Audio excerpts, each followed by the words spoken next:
Hello my lovely creatures, you all are welcome back once again to our channel. How are you doing? I hope you are doing well and you're keeping safe. If you're new here, my humble self is RosesGlam, and on today I'm going to take you through to our 5 minute workout.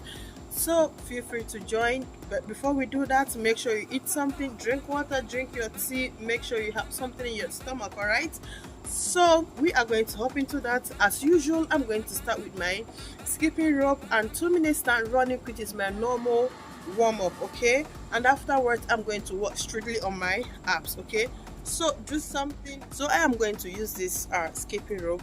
It's a professional one, it doesn't keep count, but I'm going to set my 5 minutes. I usually use less than 4 minutes to achieve 500 skips, but I'm going to set it on 5 minutes to use it to skip on this about 300 grams. Okay, and when you use it, because I've used it before, you can feel it here, all your arms here vibrate. That is why I'm using it today, to turn the upper arm as well. Okay, so we are going to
have come to the end of today's workout. How do you all find this? If you like this video, do give it a thumb up. And if you've not subscribed to our channel, what are you waiting for? Please consider hitting that subscription button right down there. Subscribe. There, subscribe, and don't forget to turn on the notification bell to notify you each time I upload a new video. Thank you so much for watching. You know what? I will catch you up again on our tomorrow workout. Don't forget, RosesGlam loves you all. Bye for now.